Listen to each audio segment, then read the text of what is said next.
Chris Badger Thomas Right-wing Tribune Iran's parliamentary speaker branded President Donald Trump feeble-minded over Monday's transfer of the U.S. embassy to Jerusalem, calling for combined resistance from the Palestinians and the international community to America's move, Breitbart reports. America has entered a crisis of strategic decision-making that looks at the international arena immaturely and adventurously, said Speaker Ali Larijani, a key establishment figure. I believe the current U.S. president is not capable of identifying and judging the long-term consequences of his actions. Spur-of-the-moment and uncalculated actions cannot continue in today's world.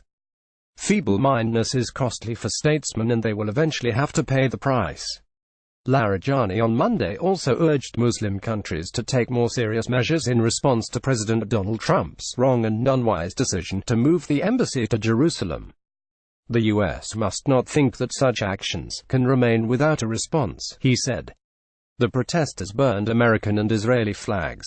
They also waved Palestinian flags and banners proclaiming Jerusalem as our eternal capital and calling it a red line.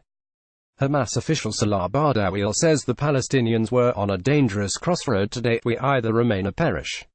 He added that Trump or anyone thinking that our people, nation and resistance are unable to push back his plans is wrong. Hamas Politburo chief Ismail Haniyeh tells Al Jazeera TV that our Palestinian people will have a suitable response.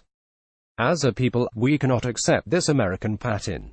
Iran is a key backer of Palestinian terrorist groups, including Hamas, and opposition to Israel has been a central tenet of its regime since the 1979 Islamic Revolution. The Trump administration officially opened the new U.S. embassy in Jerusalem on Monday, in a historic move cheered by Israelis but met with mass protests from Palestinians that turned deadly in the lead-up to the ceremony. Clashes at the border had left dozens of Palestinians dead and hundreds wounded by the time the ceremony ended. But Israel's Prime Minister praised the Israeli security forces for protecting the Gaza-Israel border as U.S. officials held out hope that the prospect of peace is still in reach. Meanwhile, Israel bolstered its border security as thousands of Gaza residents amassed at the Israeli border. Since weekly border marches began in late March, dozens of Palestinian protesters have been killed and more than 2,000 wounded by Israeli army fire. Hamas leaders have ordered a border breach in the days leading up to the embassy celebration, while Israel has warned it would prevent protesters from breaking the border at any cost. Chris Badger Thomas is a veteran who served our country as an Army combat medic. Together we will make America great again. God bless. Dean James III. Right-wing Tribune. Be sure to follow us on Nation in Distress and America's Freedom Fighters on Facebook.